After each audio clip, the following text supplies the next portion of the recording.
ကတော့ Greater New System Chemistry Chapter 2က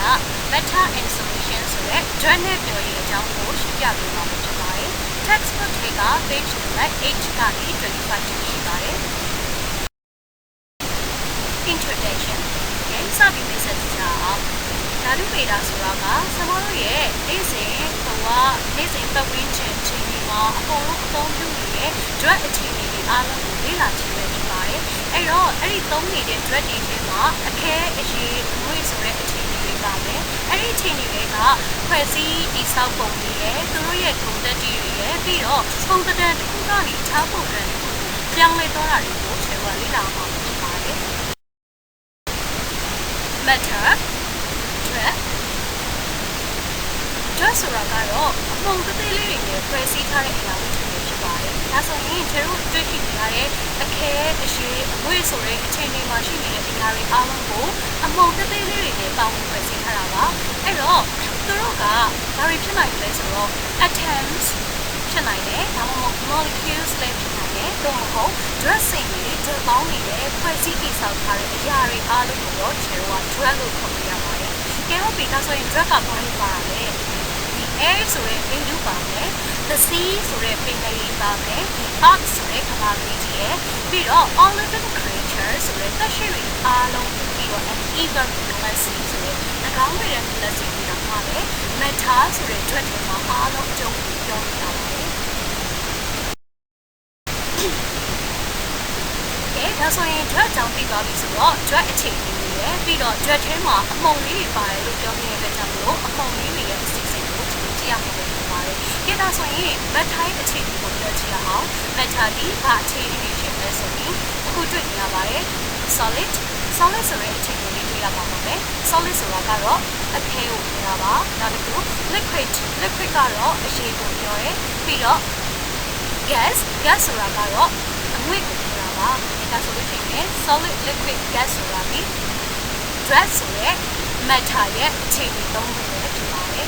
။ဒါဆိုလို့ရှိရင်အခဲမှာဥပမာပြထားရဆိုရင် ice ဆိုတဲ့ရေခဲကိုပြထားမယ်။ရေခဲကနေပြီးတော့ရေအခြေအနေပြောင်းသွားပြီဆိုရင် water ဆိုတဲ့ရေဖြစ်သွားမယ်။ gas အခြေအနေကိုပြောင်းသွားပြီဆိုရင်တော့ steam ဆိုတဲ့ရေငွေ့အခြေအနေကိုဖြစ်သွားမှာဖြစ်ပါတယ်။ဒါဆိုရင် state of matter မှာဘာတွေပေါင်းလဲဆိုတာကတော့ဒီဘက်ကပေးထားတဲ့ပုံလေးstate of matter ကိုပုံလေးနဲ့ချက်လောက်ကြည့်မယ်ပထမဆုံးကတော့ diamond လို့ခေါ်တဲ့စိတ်ပါစိတ်ဒီ solid အခဲအနေနဲ့တည်ရှိနေပါတယ်နောက်တစ်ခု juice တတိဖြော်လေးအရေကိုပြောတာပါသူကတော့အရေအခြေအနေနဲ့ရှိနေတယ်နောက်တစ်ခု cloud ဆိုတဲ့စိတ်ကသူကတော့ weight အခြေအနေနဲ့ရှိနေပါတယ်နောက်တစ်ခုကတော့ plasma လို့ခေါ်တဲ့ ionized gas ပေါ့နော် hot ion gas ဆိုတဲ့ ion ဖြစ်ဓာတ်ငွေ့အမျိုးဖြစ်ပါတယ်သူဒီ ion လို့ခေါ်တဲ့ဓာတ်ဖို့ဓမ္မတွေနဲ့ပေါင်းစပ်ထားတဲ့ဓာတ်ငွေ့အခြေအနေတွေဖြစ်တယ်ပေါ့နော်ဒါကတော့နောက်ဆုံးမှတွေ့ရှိခဲ့တဲ့အခြေအနေတွေပါကျွန်တော်ရေလုံးဝသိခဲ့တာတော့အခဲအရှိငွေ့ဒါပေမဲ့ထပ်ပြီးသိရှိတဲ့အခြေအနေကတော့ plasma လို့ခေါ်တဲ့ ion ဖြစ်တဲ့ဖြစ်ပါတယ်ဟုတ်ပြီဒါဆိုရင် state of matter ကိုပြောပြီးပြီဆိုတော့ arrangement of particles in matter ကိုပြောမယ်အဲ့တော့ drug တွင်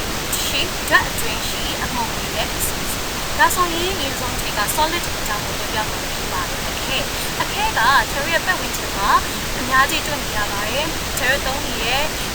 စက်ပြားတွေဒါပဲเนาะပြီးတော့စက်ပြားပါမယ်ပြီးတော့အဆိုင်ခဲတွေအကုန်လုံးပေါ့เนาะစက်ပြားပြီးအိမ်သုံးပစ္စည်းအကုန်လုံးဒါတွေအကုန်လုံးကိုအခဲလို့ခေါ်ပါတယ်အခဲမှာဆိုရင်သူတို့ကပုံသဏ္ဍာန်အတိအကျရှိပါတယ် gram နဲ့တန်းလို့ရတယ် kilogram နဲ့လည်းတန်းလို့ရတယ်သူတို့မှာ drug 2လည်းရှိတယ်ပြီးတော့ပုံမှန်သဏ္ဍာန်လည်းအတိအကျရှိပါတယ်အဲ့ဒါဘာလို့လဲဆိုတော့ပြောကြည့်အောင်ခုနကပြောခဲ့တဲ့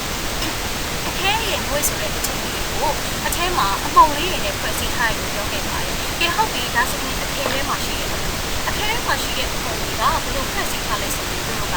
pack very tightly together with strong forces between one another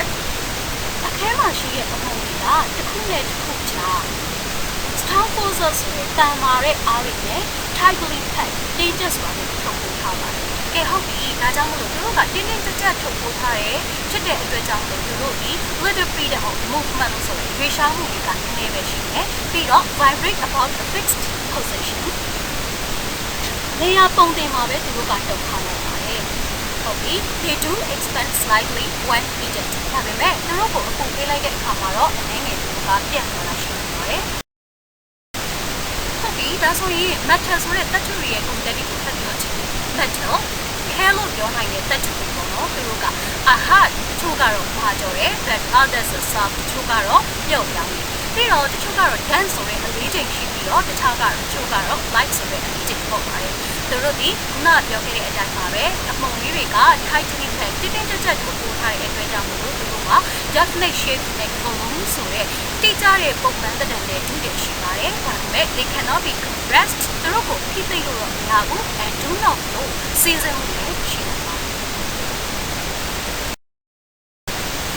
Arrangement of particles in solid ခဲတွင်းရှိအမှုံရဲ့အစီအစဉ်ခုနပြောခဲ့ပါတယ်သူတို့ဒီ tightly packed လို့ပြောပါတယ်တစ်ခုနဲ့တစ်ခုကြားအကြားအလတ်မရှိတင်းတင်းကြပ်ကြပ်ထုတ်ထားတာလို့ပြောပါတယ်ဒါကိုကျွန်တော်ကဒီပုံလေးကိုကြည့်မယ်ဆိုရင်တွေ့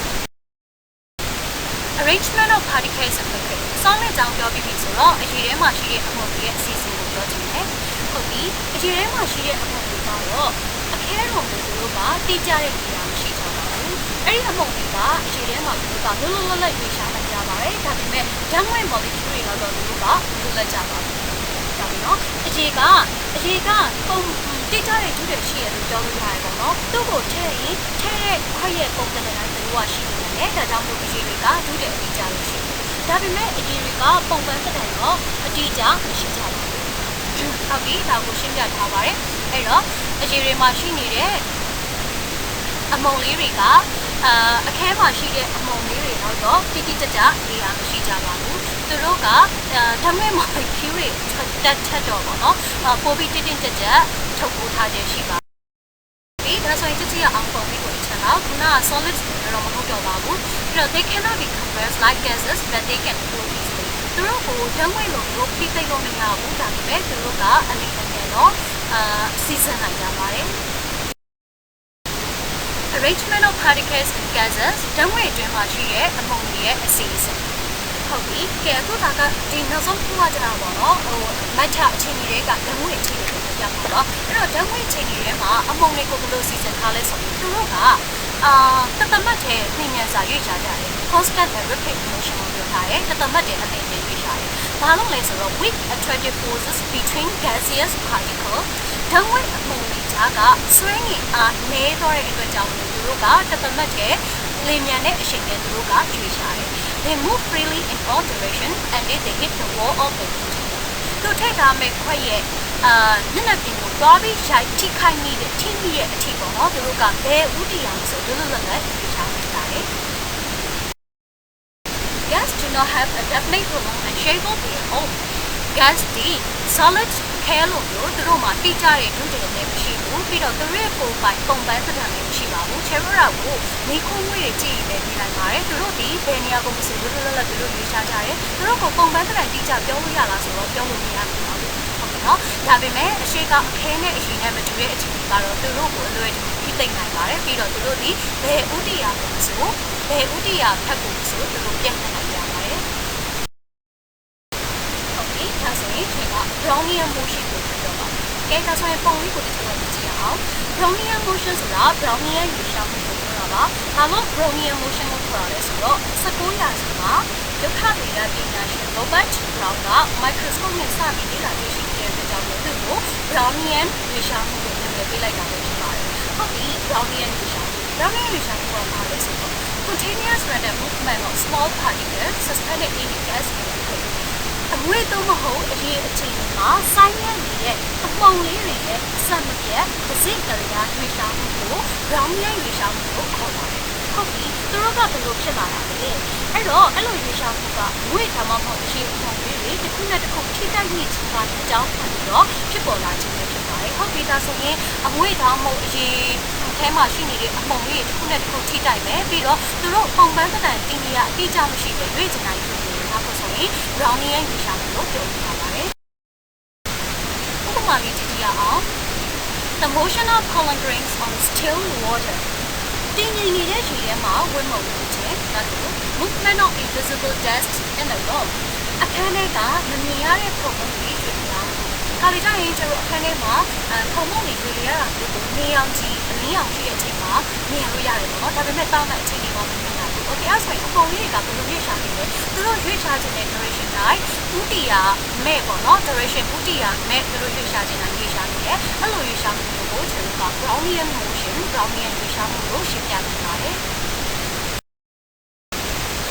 that's why particles of metals recounting on the diffusion process diffusion process, direct take up among she machine will the same on this diffusion process synthesis direct tema among the paras around the world. Daviman Cheruga, Terrain alone in the time of Minayo, Mania bit of she machine will the city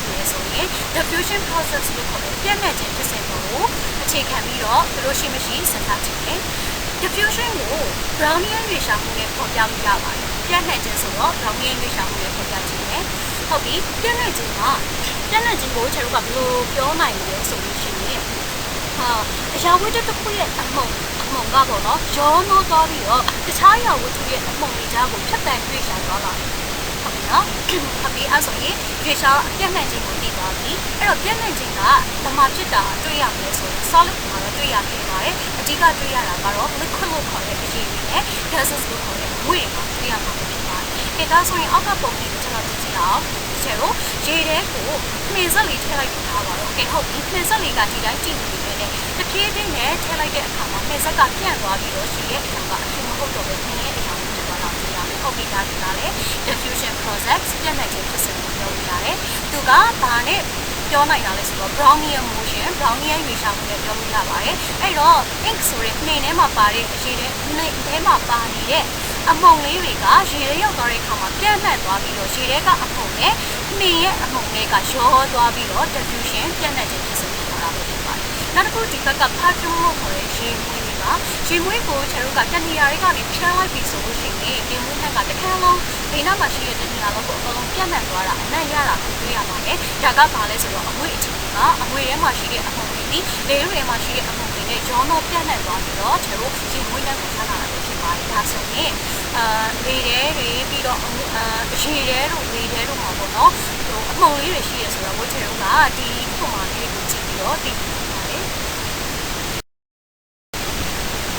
that's why diffusion process is energy not a territory. Diffusion will not terrible and spring like Katamazo Kuga, she knew the petal cadamu, he knew the petal cadamu, but Tama Yune Yanga, she needed the petal like a Kangaro, the petal came she among me, she really got among me, John of Janari, he really young. Not cook, not yogi bare, she mui and naya, not cool aroma of foods. A sasa, sasa, is a net below chain, aroma of foods, a sasa in any of not cool aroma pure peas. Aroma pure peas colors, and then cook Rava, Joga, Great Hamash, and then a cool cook, Aramicaro, Janet, and Uboharo, Church,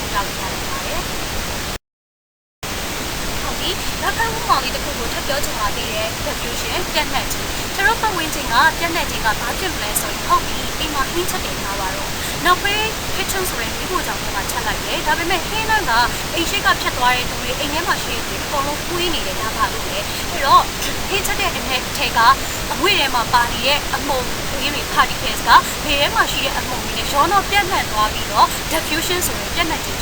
Download the chariot, she net and William, particles were among the energy of the Tilla, kissing the Cheruga, diffusion, energy kissing of your 9 hours to buy it, as we Gene and Wabono, a camera of mobile damage time, who data Tina Nagaro, a Gene and William, among the she needed as well, to read the Garine, teaching Alan to buy it. That's why diffusion of the video of Josia Shiba hobby. That's why if Piana Kama, Piana no one Shiba, Piana no one, among really Piana no Nakuta Yamushiba, Babo Mamuti the Yamis, among really a dread to me, bit of paper winching, a puche mono, a putina dread to Bamuti, among me a Piana no Nalikoa, Nagaro, did I think Together, Dreadful Gmail solution, a more real Piananuka, need on Dreadful Name solution, not really a Piananuka, not good, a pudding bottom, a pudding box, a young garo, a pudding name solution, a more real Piananuka, never to buy it. ဒီချက်လေးကိုလည်းမှတ်ထားပြီးပါနော်ဟုတ်ပြီဒါဆိုရင် theory review question လေးကိုလုပ်ကြည့်လို့ရမှာပါ distinguish among the solid liquid and gas အခဲအရှိအမွေကြားကအချိန်လေးကိုသူကရှင်းပြခိုင်းပါတယ်ဒါဆိုရင်ဘယ်လိုရှင်းပြပေးရမလဲအခဲမှာအမုံလေးတွေရဲ့ arrangement အစီအစဉ်အရင်နဲ့အမွေရဲ့အမုံလေးတွေရဲ့အစီအစဉ်ကိုtheoryကခွဲခြားပြီးပြပြရမှာဖြစ်ပါတယ် now number 2 number 2ကတော့ theory ရဲ့ပတ်ဝန်းကျင်မှာရှိနေတဲ့ drug တွေကိုအခဲအနေနဲ့တွေးရမလားအရင်အနေနဲ့တွေးရမလားအမွေအနေနဲ့တွေးရမလားဆိုပြီးအောက်က metal လေးတွေကိုပေးထားတာပဲဖြစ်ပါတယ်ပထမတစ်ခုကတော့ iron နံပါတ် B ကတော့ water နံပါတ် C mercury နံပါတ် D ကတော့ argon နံပါတ် E က gold နံပါတ် F က copper နဲ့နံပါတ် G က vinegar တွေပဲဖြစ်ကြပါတယ်ဒါဆိုရင်သူက liquid လား gas လား solid လားဆိုတာကိုထည့်ပေးပြနိုင်တယ်ဖြစ်ပါတယ်ဟုတ်ပြီဒီချက်က metal တွေတောင်းရှင်းမှာပြောပြပြီးဆိုတော့ changes in metal drug ပြောင်းလဲခြင်းကိုဒီချက်ကပြောမှာပဲဖြစ်ပါတယ် drug တွေရဲ့ပြောင်းလဲခြင်းဟုတ်ပြီဒီ theory ရဲ့ပတ်ဝန်းကျင်မှာပြောင်းလဲမှုတွေမျိုးမျိုးဖြစ်နေပါတယ်သမင်းကထဲမထက်ခင်ဆန်ရှိပါတယ်ဆန်ကနေပြီးတော့ချက်လိုက်တဲ့အခါမှာသမင်းဖြစ်သွားတယ်ကဲဒါဆိုရင်တော့ဒါကပြောင်းလဲခြင်းမဟုတ်ဘူးလားနောက်တစ်ခုကြက်ဥကိုချေတို့ကဒီတိုင်းရှိနေတဲ့အတိုင်းကနေပြီးတော့ပြောင်းလိုက်တာပဲဖြစ်ဖြစ်ကြော်လိုက်တာပဲဖြစ်ဖြစ်ပုံသဏ္ဍာန်တစ်မျိုးပြောင်းသွားတယ်ပြီးတော့သူ့မှာပေါင်ဖွဲ့စည်းပုံပြောင်းသွားတယ်ကဲဒါဆိုရင်တော့ပြောင်းလဲခြင်းမဟုတ်ဘူးလားနောက်တစ်ခုဒီ theory ရဲ့သစ်ပင်တွေပေါ့နော်သစ်ပင်တွေအပင်တွေကရှင်သန်နေတော့မှတော့စိမ့်စိမ့်ဆူဆူရှိနေတကယ်လို့အပင်သေးသွားပြီဆိုလို့ရှိရင်ထောက်ကတ်သွားမယ်ဒါဆိုရင်ပုတ်တော့ပြက်စီးသွားမယ်သူတို့ကရောပြောင်းလဲမှုတွေမဟုတ်ဘူးလားဒါပြီးတော့ကဲဒါဆိုရင်ဘယ်လိုပြောင်းလဲမလဲဆိုတော့ခြေလို့ကခွဲခြားကြည့်ရအောင်အဲ့တော့အခုခွဲခြားမဲ့ခေါင်းစဉ်ကတော့ပြောင်းလဲမှုခြေနေတွေကိုခြေလို့ခွဲခြားစိတ်ပြမယ်ဘယ်ပုံမှာမူတည်ပြီးရလဲဆိုတော့အထန်နဲ့စွမ်းအင် level ပေါ့နော်စွမ်းအင်အဆင့်ပေါ်မှာမူတည်ပြီးတော့ရွေးရှားမှုပေါ်မူတည်ပြီးတော့အခြေအနေတွေကိုဒီခြေလို့ခွဲခြားစိတ်ထားပြီးမှာပဲဖြစ်ပါတယ်ဟုတ်ပြီနော်ကဲဒါဆိုရင်ခြေရှင်းပြခဲ့တဲ့အတိုင်းပါပဲအပင်နဲ့တရိတ်ဆန်တွေကပုတ်တိုးပြက်စီးသွားမယ်ပြီးတော့တတ်ထုတွေတန်ကြီးတက်မယ်ပြီးတော့ကုန်းကြီးတွေတိုက်စားမှုဖြစ်တယ်ဟုတ်ပြီနော်ဒါတွေက changes in metal တွေပါပဲဟုတ်ပြီ physical change and chemical change physical change and chemical change ဆိုတာကတော့ physical ရုပ်ပိုင်းဆိုင်ရာပြောင်းလဲခြင်းနဲ့ chemical ဆိုတဲ့ဓာတ်ပိုင်းဆိုင်ရာပြောင်းလဲခြင်းကိုပြောတာပါ drug မဟုတ်ပါဘူးဓာတ်နော်ဓာတ်ပြောင်းလဲခြင်းအဲ့တော့ရုပ်ပြောင်းလဲခြင်းနဲ့ဓာတ်ပြောင်းလဲခြင်းပြောင်းလဲရလို့ပြောခဲ့ပါတယ်ဘယ်လိုပြောင်းလဲမှာလဲရုပ်ပြောင်းလဲရလားဓာတ်ပြောင်းလဲရလားဒါဆိုရင်ကျွန်တော်ကအရင်ဆုံးရုပ်ပြောင်းလဲရလေးကိုပထမဆုံးကြည့်ကြည့်အောင်ရုပ်ပြောင်းလဲရဆိုတာကတော့ပစ္စည်းအသစ်ဖြစ်ပေါ်ခြင်းမရှိပဲပြောင်းလဲခြင်းဖြစ်ပါတယ်သူတို့ကပစ္စည်းတွေမဖြစ်ပေါ်ဘူးဆိုပေမဲ့ပုံပန်းတိုင်ကတော့ပြောင်းလဲသွားနိုင်ပါတယ်ဥပမာအဖြစ် changing color အကြောင်းပြောင်းလဲမယ်နောက်တစ်ခု temperature အပူချိန်နဲ့ပြီးတော့ state of substances အရာဝတ္ထုရဲ့အခြေအနေတွေယာယီ temporary ဆိုတဲ့ယာယီပြောင်းလဲခြင်းကိုဖြစ်တယ်ဒါပေမဲ့ no new substances are formed ပစ္စည်းအသစ်ဖြစ်ပေါ်ခြင်းမရှိဘဲနဲ့ယာယီပြောင်းလဲသွားတဲ့ရုပ်ပိုင်းဆိုင်ရာပြောင်းလဲခြင်းကိုတော့ physical change လို့ခေါ်ပါတယ်ဟုတ်ပြီကဲပုံလေးနဲ့ကြည့်ကြည့်ပါအောင် physical change ပါဒီဘက်ကထင်းလေးကိုဖုတ်လိုက်ပါတယ်ထင်းပိုင်းလေးကွဲသွားတယ်ဒါကတော့ physical change အဲ့ဒါကိုကျွန်တော်တို့ကမီးရှို့လိုက်တဲ့ဒီဘက်က ash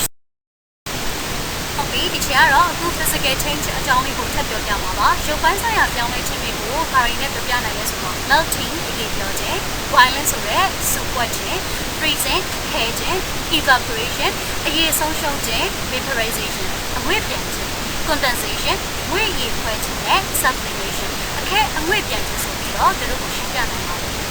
ဟုတ်ပြီဒါဆိုရင်ကြည့်ကြည့်ရအောင်ဒီလိုပထမဆုံးဒီမှာ solid ဆိုတဲ့အခဲရှိပါတယ်ရေခဲတွေကနေပြီးတော့ပျော်သွားမယ်ရေဖြစ်သွားတယ်အရေကနေပြီးတော့အငွေ့ပြန်သွားတယ်အငွေ့ဖြစ်သွားတယ်ဟုတ်ပြီဒါဆိုလို့ရှိရင်ဒါတွေအားလုံးကတော့ပစ္စည်းအသစ်ဖြစ်ပေါ်ခြင်းမရှိပဲတစ်ခုနဲ့တစ်ခုပြောင်းလဲနေတာရုပ်ပိုင်းဆိုင်ရာ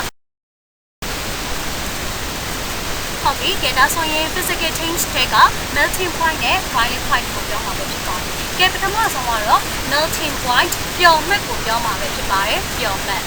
the temperature at which a solid changes to a liquid state at 1 atmosphere pressure လေတို့ဖိအား1 atmosphere မှာ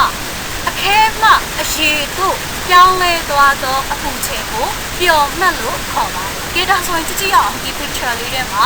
ရေခဲမုန့်လေးပျော်နေပါတယ်ဒါဆိုရင် melting point ကိုရောက်နေပြီပါသူ့ရဲ့ပျော်မှတ်ကိုရောက်နေတယ်ရေခဲတုံးလေးရေပျော်နေတယ်ဒါကသူ့ရဲ့ပျော်မှတ်ကိုရောက်နေတယ်ဖြစ်ပါတယ်ဒါဆိုရင် melting point ဆိုတာကတော့အခဲအခြေအနေမှာအရေအခြေအနေ boiling point စုမှတ်ဆိုတာကတော့လေထုဖိအား 1 atmosphere မှာအငွေ့မှာ vapor pressure of the liquid is equal to the atmospheric pressure of the surrounding is called boiling point definition နဲ့ကြည့်လိုက်ပါနော်အဲ့တော့ vapor pressure of the liquid အရေရဲ့အငွေ့ဖိအားက atmospheric pressure of the surrounding ပတ်ဝန်းကျင်ကအငွေ့ဖိအားနဲ့ညီမျှနေတဲ့အပူချိန်ကိုတော့ boiling point ဆိုတဲ့စုမှတ်လို့ခေါ်မှာပဲဖြစ်ပါတယ်ရေစုမှတ်ကိုခေါ်တာပါအဲ့တော့ရေကဘယ်ချိန်မှာစုမှာလဲဆိုလို့ရှိရင်အရေရဲ့အငွေ့ဖိအားနဲ့ပတ်ဝန်းကျင်ရဲ့အငွေ့ဖိအားနှစ်ခုညီမျှ freezing and freezing point ခဲခြင်းနဲ့ခဲမှတ် freezing ခဲခြင်းဆိုတာကတော့သိမှာပေါ့နော်ရေကနေရေခဲဖြစ်သွားတာပေါ့ဟုတ်ပြီနော်အဲ့ဒါကိုပြောတာပါပဲကြားပြီနော်ခဲတယ်ဆိုတာကတော့ရေကနေပါဖြစ်သွားမှာလေရေခဲဖြစ်သွားမှာအဲ့ဒါကြောင့်လို့ a liquid becomes sufficiently cold to change into a solid အရေမှာအခဲဖြစ်လို့ပြောင်းလဲသွားတဲ့ဖြစ်စဉ်ကိုခဲခြင်းလို့ခေါ်တာပါနောက်တစ်ခုခဲခြင်းဆိုရင်ခဲတဲ့အမှတ်လည်းရှိရမှာပဲဒါဆိုရင် freezing point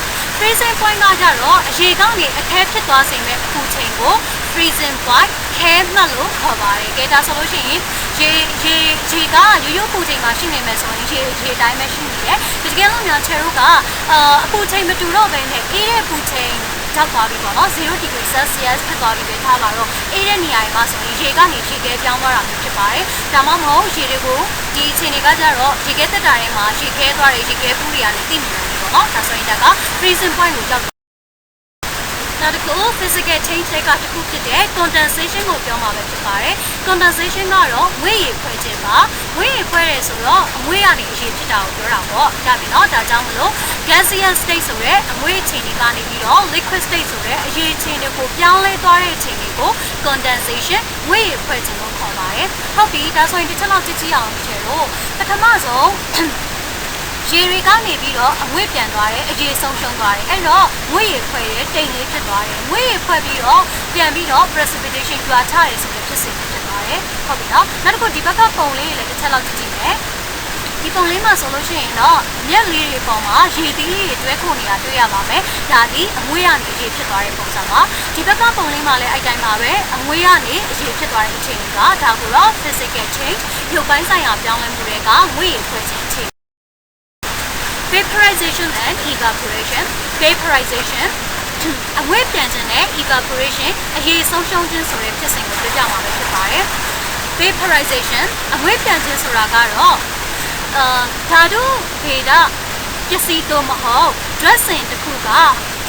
အရေကနေပြီးတော့အငွေ့ဖြစ်သွားတဲ့အခြေအနေကိုတချို့တို့က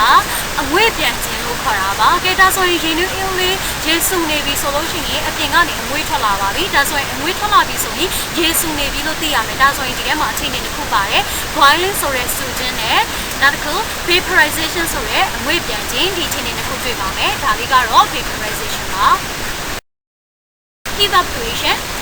အရေဆုံးရှုံးခြင်းဟုတ်ပြီကဲဒါဆိုရင်ရေဆုံးရှုံးခြင်းတော့မပြောခင်ဒီချေတို့ပုံလေးကိုတစ်ချက်လောက်ကြည့်ကြရအောင်ဒီချေတို့ဒီပတ်ဝန်းကျင်မှာပေါ့နော်အိမ်မှာပဲဖြစ်ဖြစ်အဝတ်တွေ၆ချင်တယ်အဝတ်တွေလမ်းထားရရေရှော့ပြီးသားပေါ့နော်တကယ်လို့ရေခဲတက်တာမရှိပဲအထောက်ခံဆက်မရှိပဲဆိုလို့ရှိရင်တော့ဒီချေတို့ကဒီနီးလမ်းကိုပဲသုံးပါတယ်ကဲဟုတ်ပြီအဲ့တော့ရှော့ထားတဲ့အဝတ်တွေကို၆ချင်တယ်ဆိုရင်ဒီချေတို့အပြင်မှာအဝတ်ကြိုးတန်းမှာအဝတ်လေးတွေကိုလှမ်းရပါတယ်ချိန်လေးတွေနဲ့လမ်းတာပဲဖြစ်ဖြစ်ကဲတော့နေအပူချိန်ကြောင့်အဝတ်လေးတွေကအရေတွေက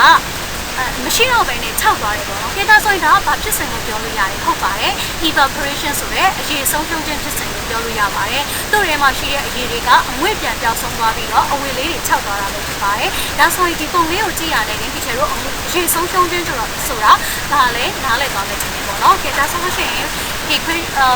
definition လေးတစ်ချက်လောက်ကြည့်လိုက်မယ်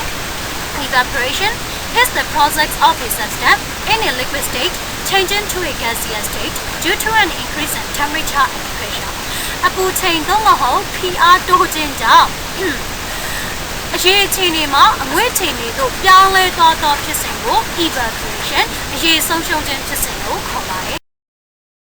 ဟုတ်ပြီ sublimation and deposition sublimation အခဲအငွေ့ပြန်ခြင်း deposition sublimation ကတော့ကဲကြည့်အောင်အခဲအငွေ့ပြန်ခြင်း နောက်ကိုဒီချေတို့ကပေယုံလုံးလေးနဲ့ရှင်းပြထားပါတယ်ဒီချေတို့အိမ်ဒီမှာပဲဆိုလို့ရှိရင်အိမ်ဒီပေါ့နော်အိမ်သုံးပစ္စည်းထဲမှာဆိုရင်ပေယုံလုံးလေး moth ball လို့ခေါ်တယ်ပေယုံလုံးလေးတွေသုံးပါတယ်ဘာလို့လဲဟုတ်ပြီအဝတ်တွေကြားမှာဖိုးဟတ်တွေမတွေ့စေချင်ပဲဖြစ်ဖြစ်မရှိစေချင်ပဲဖြစ်ဖြစ်เนาะသူတို့တွေကိုက်လို့မရအောင်ပြီးဖက်နဲ့လေးတွေကြာရှည်ထားခံအောင်ပဲဖြစ်ဖြစ်ဖိုးဟတ်တွေမတွေ့နေအောင်ရပြီเนาะအဲ့တော့အဲ့အချိန်မှာချေတို့က moth ball လို့ခေါ်တယ်ပေယုံလုံးလေးကိုသုံးပါတယ်ပေယုံလုံးကတချို့တို့ထားမယ်ဆိုရင်အခဲတိုင်းလေးပဲရှိနေတာပေါ့နော်ဒါပေမဲ့တဖြည်းဖြည်းကြာတဲ့အခါမှာကျတို့ကြည့်မယ်ဆိုရင်ပေယုံလုံးလေးတွေမရှိတော့ဘဲနဲ့ရွယ်စားသေးသွားတာကိုတွေ့ရပါတယ်ဘာလို့လဲပေယုံလုံးလေးတွေအခဲကနေငွေ့ပြန်သွားလို့ပါသူတို့ကအရေးဖြစ်နေမယ်ဆိုရင်ကျတို့အင်းကြီးစိုးကုန်မှာပေါ့မဟုတ်ဘူးသူတို့ကအရေးမဖြစ်သွားဘဲနဲ့အခဲကနေငွေ့ကိုပြောင်းသွားတာပါဒါကြောင့်မလို့ sublimation အခဲငွေ့ပြန်ခြင်းဆိုတာကတော့ change of solid state directly into gaseous state without melting မပျော်ဘဲနဲ့အခဲမှအငွေ့ချင်နေလို့ဓာတ်ရိုက်ပြောင်းလဲခြင်းကိုအခဲအငွေ့ပြန်ခြင်း sublimation လို့ခေါ်တာပါပုံလေးတွေနဲ့ကြည့်မယ်ဆိုရင်နားလည်မယ်လို့ထင်ပါတယ် deposition ကဲဟုတ်ပြီ sublimation နဲ့ deposition က reversibly အပြန်အလှန်သက်ရောက်မှုရှိရပေါ့နော် deposition ခုနကအခဲငွေ့ပြန်ခြင်းကကြတော့အခဲကနေအငွေ့ကိုဓာတ်ရိုက်ပြောင်းလဲခြင်းဖြစ်ပါတယ် deposition ကြတော့အငွေ့မှာအခဲကိုဓာတ်ရိုက်ပြန်ပြောင်းလဲခြင်းပါဒါကြောင့်မလို့ deposition ဒီ sublimation ရဲ့ reverse ရောင်းပြန်လို့ဒီချက်ကိုမှတ်ထားရပါတယ်အဲ့တော့ deposition ဆိုတာကတော့အငွေ့ကနေရေငွေ့ကနေအခဲပြန်ဖြစ်တာကိုပြောတာပါဒါရီအားလုံးကတော့ဒီကျတော့ physical change ရုပ်ပိုင်းဆိုင်ရာပြောင်းလဲမှုလို့ရှင်းပြလို့ရပါတယ်ဒါဆိုရင် physical change ကဘာလဲဆိုတာကိုနားလည်သွားမယ်လို့ထင်ပြောမိပါတယ်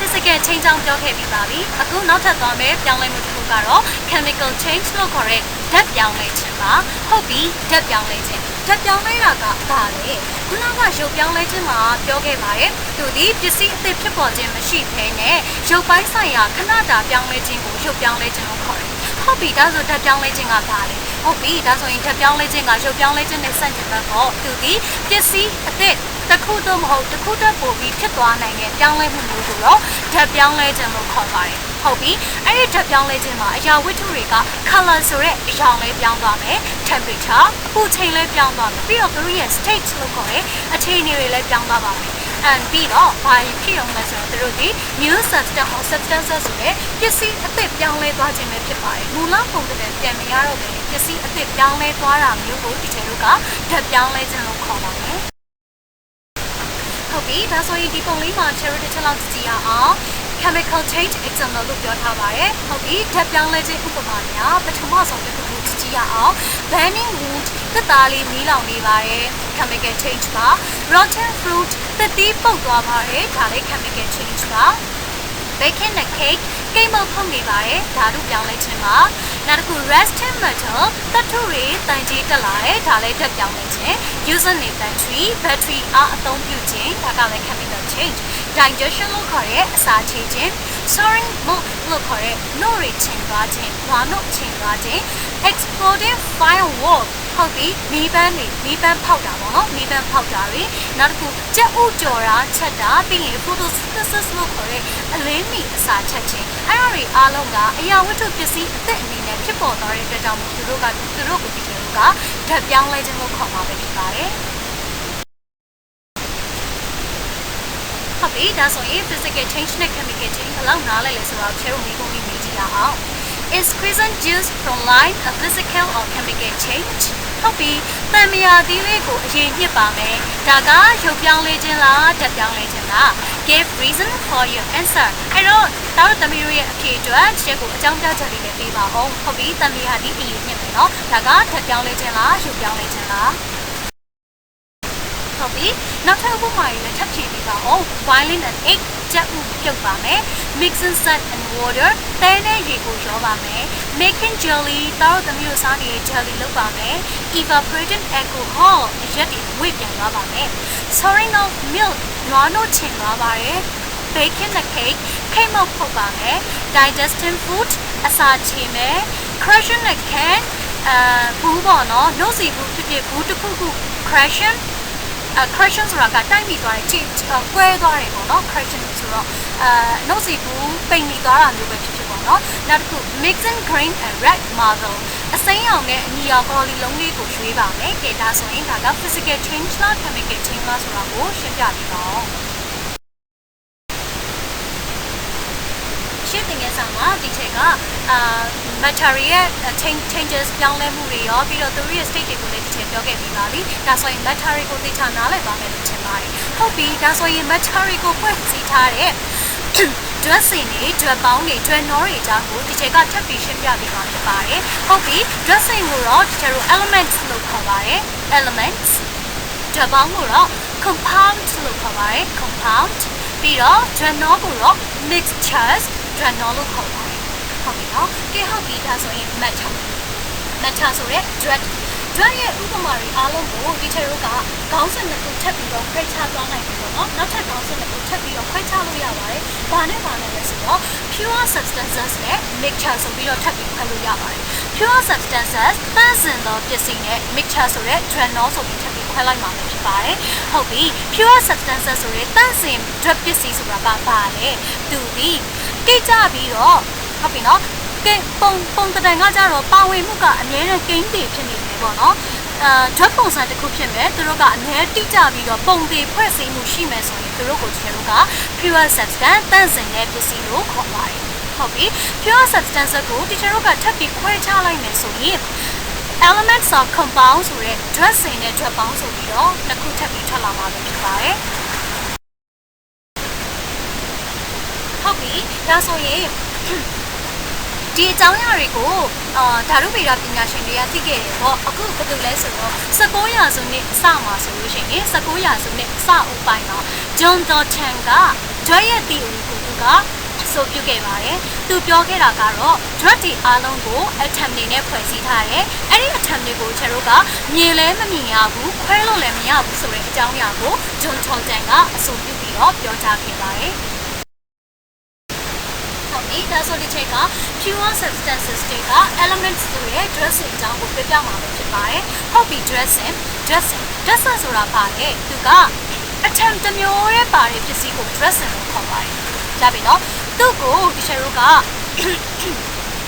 cannot be broken down into other simple substances through chemical means ဓာတုနည်းအားဖြင့်ဟုတ်ပြီနော်တခြားပစ္စည်းအဖြစ်သို့ဖြိုခွဲနိုင်ခြင်းမရှိတဲ့အရာဝတ္ထုကို dressing လို့ခေါ်ပါတယ်ဒါပြီနော်အဲ့တော့ခုနကလည်းပြောခဲ့ပါတယ် dressing ဆိုတာက atom တစ်မျိုးရဲ့ပါပါတယ်ဒါပြီနော်ဒါကြောင့်မလို့သူတို့ဒီperiodic table ဆိုတဲ့ရှေ့မှာunit position in the periodic table အလဲမှန်စရာမှာသူတို့ကတိကျတဲ့နေရာတစ်ခုအနေနဲ့သိရှိနေပါတယ်အဲ့ဒါကိုဘာလို့ခေါ်လဲဆိုတော့ဟုတ်ပြီဒါဆိုရင်ဒီချက်က element ဆိုတာလေးကိုပြပြမှာဖြစ်ပါတယ်ဒါဆိုရင်ဒါတို့နောက်ခန်းမှာသင်ရမယ် periodic table ပေါ့နော်ဒါကအလဲမှန်စရာကွက်ပြီးဖြစ်ပါတယ်ဒီထဲမှာပါတာတွေအကုန်လုံးဒီ elements လို့ခေါ်တဲ့ dressing တွေပဲဖြစ်ပါတယ်သူတို့ဒီ atom တစ်မျိုးပဲပါမှာပါ hydrogen ဆို hydrogen chlorine ဆို chlorine sodium magnesium တခြားပါနဲ့မှာပေါင်းစပ်ခြင်းမရှိဘဲနဲ့တစ်မျိုးရဲ့တည်တံ့ရှိနေတဲ့အရာကို elements dressingဒီကဒါဆို dressing ပြောပြီးပြီဆိုတော့ dressing နဲ့ဆက်စပ်နေတဲ့နောက်ထပ်တစ်ခုဒီချက်ထပ်ပြောပြပေးမယ်ပေါ့နော် metals and non-metals သတ္တုနဲ့သတ္တုမဟုတ်သောပစ္စည်းများဟုတ်ပြီကဒါဆိုရင်သတ္တုနဲ့သတ္တုမဟုတ်တဲ့ပစ္စည်းတွေကဘာတွေဖြစ်မလဲဒီဒါဆိုရင်ဥပမာလေးကို share တစ်ချက်လောက်ကြည့်ရအောင်ကျွန်တော်တို့ဒီမှာတွေ့နေရတာက gold လို့ခေါ်တဲ့ရွှေရဲ့ဒီဘက်ကတော့ diamond လို့ခေါ်တဲ့စိန်ရဲ့ပါဟုတ်ပြီဒါဆိုရင်စိန်နဲ့ရွှေနဲ့မှာဘယ်သူကသတ္တုလဲဘယ်သူကသတ္တုမဟုတ်တဲ့ပစ္စည်းလဲဟုတ်ပါတယ်ဒီဘက်မှာခွဲခြားပေးထားတယ်ဒီဘက်ကကဲဒါဆိုရင် metal နဲ့ non metal ရဲ့ပုံသတ္တုတွေကိုတစ်ချက်လောက်ကြည့်ရအောင် metal ဒီ show metallic luster သတ္တုအရောင်တောက်ပါတယ်နောက်တစ်ခုသူတို့ဒီသိသေးစားမြင့်ပါတယ်နောက်တစ်ခုသူတို့က malleable and ductile အလွယ်တကူပုံသွင်းလို့ရပြီးတော့နန်းဆွဲလို့ရပါတယ်နောက်တစ်ခုသူတို့ဒီလျှက်ကူးကောင်းပစ္စည်းတွေပဲဖြစ်ကြပါတယ်ကဲဟုတ်ပြီဒါဆိုဒီချက်က elements ကိုပြောပြီးပြီဆိုတော့ဒီချက်ကို compound ဆိုတဲ့ drug ပေါင်းလေးကိုဒီချက်ထပ်ပြောပြပါပါခုနက elements ဒီ atom တစ်မျိုးလေးပေါင်းတယ်လို့ပြောခဲ့ပါတယ်ဒါဆိုအခု drug ပေါင်းကတော့ two or more elements chemically joined together in a fixed ratio ဟုတ်ပြီ drug ပေါင်းဆိုတာဒီtwo or more elements ဆိုတဲ့ drug စင်ပမာဏနှစ်ခုတော့မဟုတ်နှစ်ခုထပ်ပို့ပြီးတော့ပါဝင်ပါတယ်သူတို့က chemically joined together in a fixed ratio ပုံသေးအချိုးနဲ့အတူတကွဓာတုနည်းအားဖြင့်ပေါင်းစပ်ထားပါတယ် dressing တစ်ခုသုံးပုံတစ်ခုထပ်ပိုတဲ့ dressing ကိုဓာတုနည်းအားဖြင့်အချိုးတစ်ခုနဲ့ပေါင်းစပ်ထားလို့ဆိုရင်ဒီကိုတော့ drug ပေါင်းလို့ခေါ်ပါပါ။ ဒါဆိုရင် molecule အဲ့တော့ဒီတရားမှာဒီချက်က molecule ကိုပြပြပါမယ် molecule ကတော့ chemical substance ဆိုရင်ဓာတုပစ္စည်းတွေရဲ့အရိုးရှင်းဆုံး unit ကို molecule လို့သတ်မှတ်ပါတယ်။သူကတော့ molecule ဆိုတာကတော့အထံအုပ်စုနှစ်ခုသို့မဟုတ်နှစ်ခုထပ်ပိုပြီးဖွဲ့စည်းထားပြီးဆိုရင်သူကတော့ဒီလို molecule လို့ခေါ်ပါတယ်။ဟုတ်ပြီဒါဆိုရင် molecule ပုံလေးကိုတစ်ချက်လောက်ကြည့်ကြည့်အောင်ဒီချက်တော့ oxygen အတန်လေးနှစ်ခုပေါင်းထားပါတယ်သူ့ကို molecule လို့ခေါ်ပါတယ်ဒါပြီးတော့ဒီဘက်ကတော့ H2O compound ဆိုရဲ molecule တွေထပ်ပြီးပေါင်းစပ်သွားတဲ့အတွက်ကြောင့်သူတို့ကတော့ drug bound ဖြစ်သွားပါတယ်အဲ့တော့ drug bound မှာရှင်းပြောခဲ့ပါတယ် drug bound ဆိုတာဒီ dressing တွေအတူတူပေါင်းစပ်ပြီးတော့အုပ်စုလေးဖွဲ့လိုက်ပါတယ်အဲ့ဒီအထံအုပ်စုငယ်လေးတွေကို molecule လို့ခေါ်ရဲဟုတ်ပြီအဲ့တော့ molecules လေးတွေက dressing တွေထဲမှာdressing တွေထဲမှာတည်ရှိနေနိုင်တယ်လို့သူတို့ဒီ drug bound ထဲမှာလည်းတည်ရှိနေနိုင်ပါတယ်ကြာပြီနော်အဲ့တော့ dressing တစ်ခုရဲ့ molecule ဆိုရင် molecular element ပေါ့နော် molecule လေးတွေက consist of atom of the same kind တူညီတဲ့ atom အမျိုးအစားအနေနဲ့သူတို့ကပါဝင်နေနိုင်ပါတယ်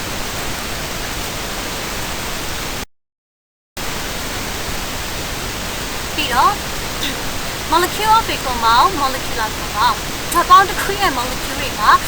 one kind of atom ဆိုရင်အတန်အမျိုးအစားနောက်ထပ်ပြီးတော့လည်းအမျိုးမျိုးပါဝင်နိုင်ပါတယ် same kind ပါနိုင်တယ်လို့တခြား different kinds ပေါ့နော်အမျိုးအစားမတူတဲ့ atom တွေလည်းပါဝင်နိုင်ပါတယ်ဒါဆိုလို့ရှိရင် CO2 molecule လေးကိုပြောတာပါဒီထဲမှာ carbon atom နဲ့ oxygen two or more elements may combine together to form compound အဲ့တော့ drug bound ဖြစ်ဖို့အတွက် dressing နှစ်ခုသို့မဟုတ်နှစ်ခုထပ်ပို့ပြီးတော့ပေါင်းစပ်နိုင်ပါတယ်ဟုတ်ပြီအဲ့ဒီမှာမှချဲတို့ပြန်ခွဲလိုက်မယ်ဆို binary ဟုတ်ပြီဒါဆိုရင် binary compound မှာဆိုလို့ရှိရင်ချဲတို့ဘာတွေခွဲနိုင်မလဲဆိုတော့ diatomic molecules နောက်တစ်ခု polyatomic molecules နဲ့ triatomicဆိုရင်တော့ခြေက diatomic molecules ကိုပြပါမယ်။ di ကိုတော့ပြပြီးသားဖြစ်မှာပါ။နှစ်ခုလို့အဓိပ္ပာယ်ရပါတယ်။အဲ့တော့ atom နှစ်ခုပေါင်းစပ်ထားတဲ့ molecules ကို diatomic molecules လို့ခေါ်ပါတယ်။ဟုတ်ပြီ။ဒါဆိုရင်အဲ့ဒီ atom နှစ်ခုကတူညီတာဖြစ်နိုင်တယ်လို့မတူညီနိုင်တာလည်းဖြစ်ပါတယ်။ဥပမာအားဖြင့်ပြောမယ်ဆို hydrogen နဲ့ oxygen ဒါကတော့ဒီ diatomic molecules တွေက oxygen molecule ကိုပြပြထားတာပါ။ oxygen atom နှစ်ခုပေါင်းပြီးဖြစ်သွားတဲ့ molecules ကိုတော့ diatomic molecules oxygen molecule လို့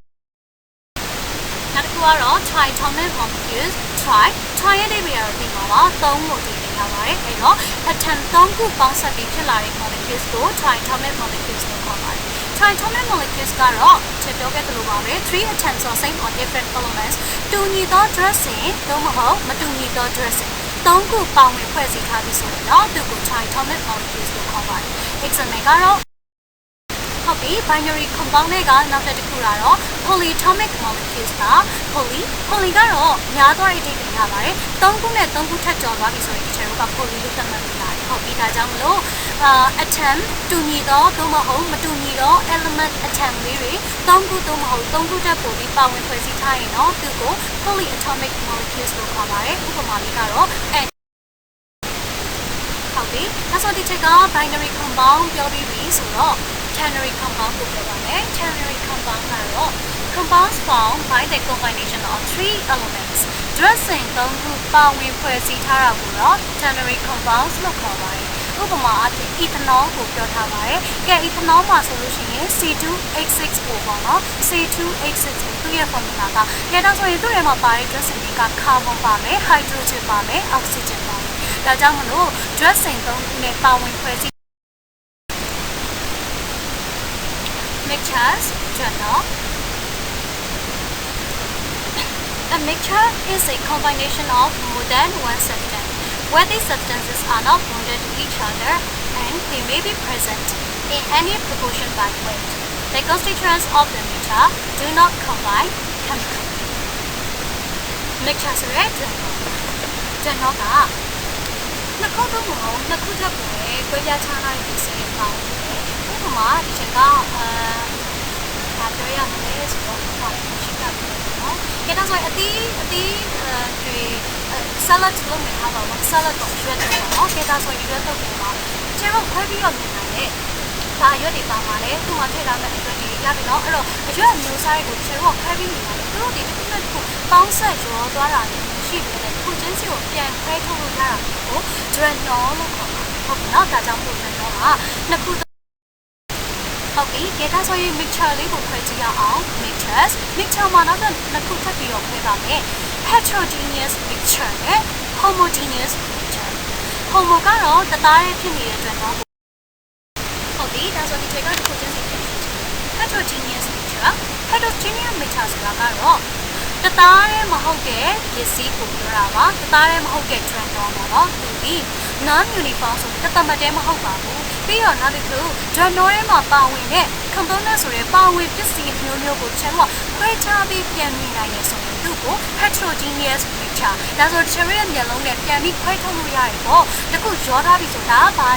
ဆိုပြီးပြန်ခွဲထုတ်လို့ရမယ်ဆိုလို့ရှိရင်သူ့ကို heterogeneous mixture တသားတည်းမဟုတ်တော့ journal လို့ခေါ်ပါတယ်mixture မှာတစ်ချက် hetero နဲ့ homogeneous mixture ဆိုပြီးပြောခဲ့တယ်ပေါ့နော် homogeneous mixture တသားတည်းဖြစ်နေတဲ့တွင်တော့ပေါ့နော်သူကတော့ journal ထဲမှာရောထားတဲ့ပစ္စည်းတွေကိုခုန heterogeneous mixture လိုမျိုးသက်စီမျက်လုံးနဲ့လည်းတိုက်ရိုက်မမြင်နိုင်ဘူးဒါမှမဟုတ်ရင် microscope နဲ့စစ်ဆေးတဲ့အခါမှာလည်းမမြင်ရတဲ့တွင်တော့ပေါ့ဒါဆိုရင်သူ့ကိုတော့ homogeneous mixture တသားတည်းဖြစ်ဟုတ်ပြီဒါဆိုရင်ခြေက heterogeneous နဲ့ homogeneous mixture ကိုခွဲခြားပြီးပြောမှာဖြစ်ပါတယ် heterogeneous mixture မျက်လုံးနဲ့တသားရဲ့တွေ့မြင်နိုင်တဲ့အရာပေါ့နော်ခွဲခြားသိမြင်နိုင်တဲ့ journal ကို heterogeneous mixture လို့ခေါ်တယ်ဒါဆိုရင်ကြည့်အောင် chocolate cookie လေးကိုကြည့်ရအောင်သူ့မှာပုံမှာ chocolate လေးကတာတယ်ဒါကြောင့်မဟုတ်ပါဘူး heterogeneous mixture နောက်တစ်ခု sandwich ကိုကြည့်ရအောင်သူ့ထဲမှာပါပြီးပေါင်မုတ်ပါတယ်ဆလရွက်ပါမယ်နောက်တစ်ခု tomato ခရမ်းချင်ပြီးတော့အသားပါနောက်တစ်ခု pizza ပေါ်မှာအသားလေးတွေတင်ထားတယ်ပြီးရင်အပေါ်မှာနောက်ထပ်ပါဝင်ပစ္စည်းတွေထပ်ထည့်တာเนาะဒါဆိုရင်တော့ဒါက pizza နောက်ခု soda with ice soda ဖြော်ရည်ပေါ့เนาะအေးဖြော်ရည်အဲ့တော့သူ့ကိုလည်းခွဲခြားပြီးနိုင်ပါလိမ့်ဖြစ်ပါတယ်အဲ့ဒါက toast salad အရွက်တော့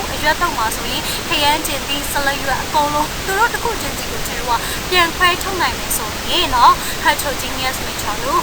ခေါ်ရမယ်ဖြစ်ပါတယ် homogeneous mixture ကကြတော့တသားတည်းဖြစ်နေတဲ့ journal လို့ခေါ်ပါတယ်သူတို့တွေမှာပါဝင်နေတဲ့ပါဝင်ပစ္စည်းတွေကတသားတည်းဖြစ်နေတဲ့မျက်လုံးမျိုးလည်းဓာတ်ရိုက်မမြင်နိုင်ဘူးပြီးတော့ microscope နဲ့ကြည့်ရင်လည်းမမြင်နိုင်ဘူးပေါ့เนาะကဲအဲ့ဒါဆိုအခင်းအနေနဲ့ဆိုရင် bread ဆိုတဲ့ကြေးဝါပဲဖြစ်ပါတယ် coffee ဖြစ်တယ်နောက်တစ်ခုကကြတော့ဟုတ်ပြီဒါဆိုရင်ကျွန်တော်အလွိုင်းကိုကြည့်ရအောင်အလွိုင်းဆိုတာကတော့တတ်ထုဆက်ကိုပြောတာပဲဖြစ်ပါတယ်အဲ့တော့တတ်ထု dressing နှစ်ခုသုံးဖို့နှစ်ခုထပ်ပို့ပြီးပေါင်းဆက်ထားတဲ့အရာကိုတတ်ထုဆက်လို့ခေါ်ပါတယ်သူဒီတန်ကြေးတက်တာတွေကိုပို့ပြီးခုခံနိုင်ရရှိဖို့အတွက်အထူးပြုလုပ်ထားတဲ့ပစ္စည်းကိုတတ်ထုဆက်လို့ခေါ်ပါတယ်ကဲဒါဆိုရင်အလွိုင်းဆိုတဲ့တတ်ထုဆက်ကိုဘယ်နေရာမှာသုံးတာလဲ breast ကြေးဝါဆိုရင်ခပ်ပါနဲ့ဆင်းနဲ့ပေါင်းထားပါတယ်ခပ်ပါနဲ့ဆင်းနဲ့ပေါင်းပြီးဖြစ်လာတာကတော့ကြေးဝါသူဒီ alliance လို့ခေါ်ပါတယ်ဟုတ်ပြီဒီ breast ကိုကျွန်တော်ဘယ်နေရာမှာသုံးလဲဆိုတကားလက်ကင်လေးအဲ့နေရာမှာ breast ကိုသုံးပါတယ်နောက်တစ်ခုကတော့ bronze ကြေးနီကိုတော့ခပ်ပါနဲ့tinနဲ့ပေါင်းစပ်ပြီးထုတ်လုပ်ထားပါတယ်သူကို statues လို့ခေါ်တဲ့ရုပ်ထုတွေမှာသုံးတာဖြစ်ပါတယ်နောက်ခု soldier ဂဟေဆက်တဲ့ပစ္စည်းသူကတော့ tin နဲ့ light ကိုပေါင်းပြီးတော့ဂဟေဆော်ထားပါတယ်သူကပစ္စည်းတစ်ခုတစ်ခုနဲ့တစ်ခုကြားတွဲဆက်တွဲကပ်ဖို့အတွက်ဂဟေဆော်ခြင်းဖြစ်စဉ်မှာသုံးဖြစ်ပါတယ်နောက်ခု stainless steel လို့ခေါ်တဲ့သံမဏိတူကကြတော့ iron ရယ် chromium ရယ် nickel ဆိုတဲ့ metal သုံးခုပေါင်းစပ်ထုတ်လုပ်ထားတာပဲဖြစ်ပါတယ်သူကတော့မိဖို့ချောင်သုံးပစ္စည်းတွေဖြစ်တဲ့ basin လက်စဲရည်ကန်ဒါကတော့ different types of meter journal မျိုးစားမျိုးပဲဖြစ်ပါတယ်သူတို့ကိုတွေ့ရမှာတော့ physical state ရုပ်ပိုင်းဆိုင်ရာအခြေအနေပြီးတော့ journal မျိုးစားနဲ့ဥပမာကိုခွဲပြီးပြောမှာဖြစ်ပါတယ်ပထမဆုံးတစ်ခုကတော့အခဲအခြေအနေပါသူကတော့တသားတဲ့အတွက်တော့ဖြစ်ပါတယ်ဥပမာမှာဆိုရင်တော့သံမဏိတူတွေမှာတွေ့ရမှာဖြစ်ပါတယ် heterogeneous meter တသားတဲ့မဟုတ်တဲ့အတွက်တော့သူကတော့အခဲအခြေအနေကဘယ်နေရာမှာတွေ့မလဲဆိုတော့ဂျုံမုံနဲ့ဆန်မုံကျော်ထားတဲ့အခြေအနေပါနောက် homogeneous meter တသားတဲ့ဖြစ်နေတဲ့အတွက်တော့သူကတော့အခဲရည်အခြေအနေပါ sugar solution ကိုခေါ်တဲ့တကြားပျော်ရည်ပါတကြားပျော်ရည်တွေမှာတကြားနဲ့ရေနဲ့ပေါင်းထားတဲ့သူတို့ကတသားတဲ့ရောစက်ဓာတ်တွေအတွက်ကြောင့်ပြန်ခွဲထုတ်လို့ဖြစ်နိုင်ပါဘူး နောက်တစ်ခု solid liquid ဆိုတဲ့အခဲရည်ချင်းပါသူကတော့ heterogeneous mixture ပါဥပမာပြောရမယ်ဆိုရင်တော့စားနဲ့စီသို့မဟုတ်ဆန်နဲ့ရေပဲဖြစ်ပါတယ်နောက် heterogeneous mixture ကတော့ liquid နဲ့ gas အငွေ့နဲ့အရည်ချင်းတွေပဲဖြစ်ပါတယ် fossil fuel ဆိုတဲ့ကြောက်ဖြစ်ရုပ်ကျွင်းလောင်စာတွေပဲဖြစ်ပါတယ်နောက်တစ်ခု homogeneous တသားလေးဖြစ်နေတဲ့အတွက်တော့သူကတော့အငွေ့ချင်းဖြစ်နေတာပါဥပမာပြောရမယ်ဆိုတော့ A လေထုပဲဖြစ်ပါတယ်သူဒီဓာတ်ငွေ့တွေအားလုံးရောပြီးပေါင်းစပ်ထားတဲ့တသားလေးဖြစ်နေတဲ့အတွက်ကျတော့က Dreadnought တွေရှိပါတယ် Dreadnought တွေရှိရတဲ့အတွက်ကြောင့်လို့ Dreadnought တွေကိုပြန်ပြီးတော့ပါဝင်မှုတစ်ခုချင်းစီပြန်ခွဲထုတ်ခြင်းနဲ့ဆိုလို့ရှိရင်ခွဲထုတ်ခြင်းနည်းလမ်းတွေရှိတယ်ပေါ့နော်အဲ့ဒါကြောင့်မလို့ကျတော့သူပြောချင်တဲ့ separation method ခွဲထုတ်ခြင်းနည်းလမ်းတွေကိုကျတော့ဒီဆိုရင် separational mixture Dreadnought တွေကိုခွဲခြားဖို့အတွက်ဆိုလို့ရှိရင်ဒါဆိုခွဲခြားတဲ့နည်းလမ်းလေးကိုချက်လောက်ကြည့်ရအောင်နံပါတ်1ကတော့ filtration စစ်ထုတ်ခြင်းပဲဖြစ်ပါတယ်နံပါတ်2 crystallization ပုံဆောင်ခဲဖြစ်အောင်လုပ်ခြင်းပဲဖြစ်ပါတယ်နံပါတ်3 decantation အရည်ကြည်စစ်ထုတ်ခြင်းဖြစ်ပါတယ်နံပါတ်4 magnetic separation ဆိုတဲ့တန်လိုက်နည်းဖြင့်ခွဲခြားခြင်းဖြစ်ပါတယ်နောက်တစ်ခုကတော့ simple distillation ဟုတ်ပြီပေါင်းခံခြင်းရိုးပေါင်းခံခြင်းပါနံပါတ်6 fractional distillation အပိုင်းခွဲ၍ပေါင်းဆိုကျွန်တော်က filtration ကိုရင်ဆုံးကြည့်ရအောင်စစ်ထုတ်ခြင်းကဲစစ်ထုတ်တဲ့အခါကိုတော့ဒါကိုတော့မလို့သိနေပါပြီရေတန့်တွေကိုရေတန့်စစ်ထုတ်ခြင်းလဲဆိုရင်ရေစစ်ကိုတုံးတယ်ဟုတ်ပြီနော်ကိုလိုချင်တဲ့အရာတွေကိုကိုလိုချင်တဲ့အရာတွေကဘလိုချင်တာတွေကိုဖယ်ခြင်းလဲဆိုရင်ကျွန်တော်ရေစစ်တုံးပြီးတော့စစ်ထုတ်ခြင်းဟုတ်ပြီအဲ့တဘောမျိုးပါပဲနော်စစ်ထုတ်ခြင်းဆိုတာကတော့မပျော်ဝေနိုင်တဲ့အခဲတွေကိုအရည်တွေကနေခွဲခြားတဲ့နည်းလမ်းကို filtration စစ်ထုတ်ခြင်းကိုခေါ်ပါတယ်ဟုတ်ပြီဒါဆိုရင်ပုံလေးထဲမှာပြထားပါတယ်အရောဖြစ်နေတဲ့စားရယ်သဲရယ်ရေရယ်ကိုfilter paper ဆိုတဲ့ရေစစ်ပေါ့နော်စက်ကူပေါ့နော်ရေစစ်နဲ့သူကစစ်လိုက်တယ်အဲ့ဒီအခါမှာဒီဘက်ကအထဲမှာရလာတာကတော့ salt နဲ့ water ဆိုပြီးတော့ရောသွားတဲ့စားနဲ့ရေကိုရသွားမှာပဲဖြစ်တယ်ပေါ့နော်ဒါဆိုရင်အပေါ်မှာပါတဲ့သဲတွေကတော့ဒီစစ်စက်ကူတွေမှာကျန်ခဲ့မှာပဲဖြစ်ပါတယ်နောက်ထပ်တစ်နည်းကတော့ crystallization ပုံဆောင်ခဲပြုလုပ်ခြင်းပါသူကတော့ဒီချာတို့မလို့အပူပေးခြင်းနည်းနဲ့လုပ်မယ်ပေါ့နော်ဒါဆိုလို့ရှိရင်စားကိုလိုချင်နေထားပါတော့ပျော်ရည်စားပျော်ရည်တွေကနေပြီးတော့အပူပေးလိုက်မယ်ဆိုလို့ရှိရင်အရည်တွေအငွေ့ပြန်ပြီးအခဲဖြစ်နေကြခဲ့ပါပဲအဲ့တော့ရလာတဲ့ပုံဆောင်ခဲလေးတွေကတော့ဒီချာတို့ခုနကအရည်ကနေခွဲထုတ်လိုက်တဲ့နည်းလမ်းတစ်ခုပဲဖြစ်ပါတယ်အဲ့တော့ဒါကြောင့်မလို့သူကတော့ a process by which chemical is converted from a liquid solution into a solid crystallized state အရင်မှsolid အခဲပုံဆောင်ခဲအခြေအနေကိုပြောင်းသွားတဲ့ဖြစ်စဉ်ကို ဟုတ်ပြီနောက်တစ်ခုကတော့ decantation အရေးကြီးစစ်ထုတ်ခြင်းပဲဖြစ်ပါတယ်ဟုတ်ပြီကြရေးကြီးစစ်ထုတ်ခြင်းကိုပြောရင်ဒီတဲကပုံလေးကိုတစ်ချက်လောက်ကြည့်ရအောင်ဒီကျွန်တော်ဒီခွက်ရေလေးထဲမှာအနေအနှစ်လေးတွေနဲ့ရေအကြည့်လေးတွေပါနေအောင်တွေ့ရပါမယ်အနေအနှစ်လေးတွေကအနေထိုင်အောင်လုပ်ပြီးတော့အပေါ်ကရေအကြည့်တွေပဲလိုချင်တယ်ဆိုလို့ရှိရင်အရေးကြီးလေးတွေကိုတစ်ပြေးပြေးချင်းစစ်ထုတ်ပြီးလောင်းထားရပါတယ်အဲ့တော့ဒီထဲမှာ cholesterol ဆိုတဲ့ဖန်ချောင်းလေးကိုလည်းသုံးထားပါတယ်အရေးစစ်တာကိုပုံပြပေးဖို့အတွက်ဟုတ်ပြီဒါဆိုရင်အနေလေးတွေကဒီခွက်ရဲ့တောက်မှာကျန်ခဲ့ပါမယ်ဒီခွက်ထဲကိုရောက်သွားတာကတော့ clean water ဆိုတဲ့ရေတန့်လေးရောက်သွားမှာပဲဖြစ်ပါတယ်ဒါဆိုရင်တော့သူ့ကိုဒီချေတို့က decantation လို့ခေါ်ပါတယ်ဟုတ်ပြီဒါဆိုရင်ဒီ definition လေးကိုနားလည်သွားပြီလို့ထင်တယ်ပေါ့နော်မရောစက်နိုင်တဲ့အရေတစ်ခုတည်းမှာပါဝင်နေတဲ့အခဲနဲ့အရေတွေကိုချေတို့ကအနေကြောက်အောင်လုပ်နေပေါ့နော်အနေထိုင်အောင်လုပ်သွားပြီးတော့ကြံတဲ့ရေတွေကိုစစ်ထုတ်လိုက်တဲ့အရာရေကြီးညှက်လိုက်တာပေါ့နော်နောက်တစ်ခုကတော့ magnetic separation လို့ခေါ်တဲ့တန်လိုက်နေရာဖြစ်ခွဲခြားခြင်းပဲဖြစ်ပါတယ်။သူ့ကိုသုံးတော့မယ်ဆိုရင်တော့ဒီကျတို့ခွဲခြင်းတဲ့ Dreadnought ကတစ်ခုခုမှာတန်လိုက်တက်ကိုခန်းစားသိရှိနိုင်တဲ့ Dread ရှိနေရမှာဖြစ်ပါတယ်။ဟုတ်ပြီနော်ဒါကြောင့်မလို့သူတို့တွေကတစ်ခုကတော့တန်လိုက်တက်ရှိနေရပါမယ်။ဒါကတော့ magnetic separation ပါ။နောက်တစ်ခု simple distillation ကတော့ပေါင်းခံခြင်းကိုပြောတာပါ။ပေါင်းခံခြင်းဆိုတာကရေတွေကိုကျတို့ကအပူပေးမယ်။အပူပေးပြီးတော့ရလာတဲ့အငွေ့ပြန်သွားပြီပေါ့နော်။အငွေ့ပြန်ပြီးရလာတာကိုပျော်မှာဓာတ်ပို့ပျော်မှာကျတို့ကစုဆောင်းပြီးတော့အငွေ့ကနေ condensation အရေဖြစ်အောင်ပြန်လုပ်တဲ့ဖြစ်စဉ်ပေါ့နော်။သူကတော့ပေါင်းခံခြင်းပါ။အဲ့တော့ simple distillation ကဘာကွာလဲဆိုတော့စုနဲ့မတူတဲ့အရေနှစ်ခုကိုပေါင်းခံတဲ့ဖြစ်စဉ်ပေါ့နော်။သူကတော့ simple distillation လို့ခေါ်ပါတယ်။အဲ့တော့ simple distillation မှာဆိုလို့ရှိရင်စုနဲ့မတူတဲ့အရေနှစ်ခုကိုခွဲခြားမဲ့ဖြစ်စဉ်ဖြစ်ပါတယ်။သူ့ကိုတော့ဘာကနေဘာကိုခွဲခြားမလဲဆိုတော့ solvent လို့ခေါ်တဲ့ဖြော်ရည်ပေါ့နော်ဖြော်ရည်ကိုsolution ဆိုတဲ့ပျော်ရည်တွေကနေပြန်ပြီးခွဲထုတ်မဲ့ဖြစ်စဉ်ဖြစ်ပါတယ်။ဆိုရင်တော့ဒါက simple distillation ရဲ့ဖြစ်စဉ်လေးပါ ပါဒါဆိုရင်ဒီထဲမှာပါတဲ့ရေငွေ့ရဲ့ပြီးတော့မတန့်စင်တဲ့ရေတွေကိုချဲတို့အပူပေးလိုက်ပါတယ်ဒီကနေတစ်ဆင့်အငွေ့လေးတွေဒီထဲကိုရောက်သွားပါတယ်ရောက်သွားတဲ့အခါမှာအငွေ့ကနေအရေပြန်ဖြစ်အောင်လုပ်ပြီးတော့ဒီရက်ကိုအရေပြန်ကျလာပါတယ်အဲ့တော့ဒီထဲမှာရောက်လာတဲ့အရေကတော့ pure water ဆိုတဲ့တန့်စင်တဲ့ရေတွေရလာမှာဖြစ်ပါတယ်နောက်တစ်ခုကတော့ fractional distillation ဟုတ်ပြီနော်အပိုင်းပိုင်းခွဲခြား၍ distillation ပေါင်းခံခြင်းလို့ခေါ်ပါတယ်သူကတော့အရေအရောနှစ်ခုကိုဆယ်တို့ကတစ်ဆင့်တစ်ဆင့်ချင်းစီပြန်ခွဲထုတ်သွားမှာပေါ့နော်စုံမဲ့မတူတဲ့အရာတွေကိုတစ်ဆင့်တစ်ဆင့်ပြန်ပြီးတော့ခွဲထုတ်သွားပါမယ်ရပြီနော်သူကတော့ simple distillation နဲ့မတူတော့သူ့ကို fractionating column ကိုဆယ်တို့တော့ဒါကတော့ fractional distillation ရဲ့ပုံလေးပါသူ့မှာအရင်တစ်ခုပါပါတယ်အဲ့တော့အရင်တစ်ခုကိုဒီကျတော့က thermometer လေးသုံးပါတယ်ပြီးရင်နောက်တစ်ခု fractionating column လေးကိုလည်းသုံးပါမယ်ပြီးတော့မှဒီဓာတ်ပို့ပြုံပေါ့နော်သူ့တွေကိုရောက်လာမယ်ရောက်ပြီးတော့နောက်ဆုံးရလာတဲ့ရေကဒီရောရေမဟုတ်တော့ဘဲနဲ့ရိုးရိုးကိုလိုချင်တဲ့တန့်စင်တဲ့ရေကိုထပ်ပြီးရလာမှာဖြစ်ပါတယ်ဒီတရားယူပြီးပေါင်းခံပြီးရလာတဲ့ရေဖြစ်နောက်တစ်ခု centrifugation ဆိုတာကတော့ဘဟိုခွာအားသုံးဘဟိုခွာအားသုံးပြီးဇန်နောများကိုခွဲထုတ်ခြင်းဖြစ်ပါတယ်။သူကတော့ဘယ်လိုဖြစ်စံလဲဆိုရင်ဒီလိုDNA စတဲ့အချိန်ကြီးပေါ့နော်။သွေးရည်ကြည်ခုတော့မှာနော်။သွေးရည်ကြည်ခုတော့မှာသွေးရည်ကြည်ကိုစတဲ့ဖြစ်စံပေါ့နော်။အဲ့လိုဖြစ်စံနေမှာဆိုတော့ centrifugation ကိုပြောနေပါတော့။သူကတော့ပျော်ရည်ရဲကအမှုန်တွေကိုသူတို့ကရွယ်အစားပုံတံတိတ်သေးခြင်းပြီးတော့သူတို့ရဲ့ဆေးပြစ်ကိန်းနဲ့စုံလည်သက်အားအရာခွဲခြားပေးထားတဲ့နည်းလမ်းကိုတော့ကျွန်တော်က centrifugation ကိုခေါ်ပါတယ်။ဟုတ်ပြီဒါဆိုရင်ဒီထဲမှာမသိမစုံဘူး shape ကတော့ပုံတံကိုပြောတာပါ density ကတော့တိတ်သေးစား viscosity ကတော့ဆေးပြစ်ကိန်းကိုပြောတာဟုတ်ပြီ medium ဆိုတာကသူတို့ရဲ့ဂျာကက်ပေါ့နော်ပြီးတော့ rotor speed လို့ခေါ်တဲ့စုံလည်သက်နည်းရချေတို့ကသူ့ရဲ့ mixture ကိုပြန်ပြီးခွဲထုတ်နေတာလို့ဖြစ်ပါတယ်။ဒါဆိုရင်ဒါကသွေးကိုချေတို့ပြန်ပြီးခွဲထုတ်လိုက်တာပါအပေါ်ကတော့ plasma လို့ခေါ်တဲ့သွေးရည်ကြီးနောက်တစ်ခုအလဲကအဖြူလေးကတော့ white blood cell သွေးဖြူဖြစ်သွားပြီးတော့အောက်ဆုံးကရတော့ red blood cell သွေးနီ cell လေးပဲဖြစ်သွားတယ်အဲ့တော့ဒါကို centrifugation သုံးပြီးတော့ခွဲလိုက်တဲ့အခါမှာသုံးခုပြန်ပြီးခွဲထွက်သွားတာဖြစ်ပါတယ်ဒါကိုတော့ centrifugation method လို့ခေါ်တယ်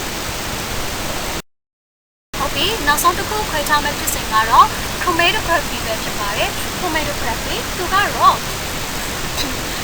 suppression method တွေကနည်းလမ်းတစ်ခုပဲဖြစ်ပါတယ်သူကရောနှောပြီးတော့ရလာပြီးပါဝင်တဲ့ပစ္စည်းတွေကိုအထူးကြားကန်ဒါမှမဟုတ်လို့ရှိရင်အထူးဓာတုပစ္စည်းတွေပေါ်မှာသူကရွေ့ရှားတဲ့အမြန်နှုံးပေါ်မှုခွဲခြားတဲ့နည်းလမ်းပဲဖြစ်ပါတယ်။သူ့ထဲမှာဆိုလို့ရှိရင်ရက်တက်နေတဲ့အခြေ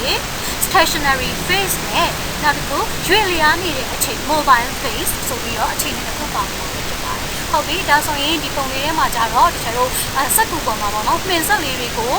ကျင်ပြီးတော့သူတို့ရဲ့ပြန့်နှံ့မှုသူတို့ရဲ့ပေါင်မှုအားဘယ်လောက်ရှိလဲဆိုတာကိုစမ်းသပ်စစ်ဆေးတာဖြစ်ပါတယ်ဒါကတော့ဟုတ်ပြီဒါဆိုရင်ကျတို့သင်ခဲ့တဲ့ကြားရာတွေကိုကြည့်ပြီးတော့ review question လေးတွေကိုချက်လောက်ကြည့်လာအောင်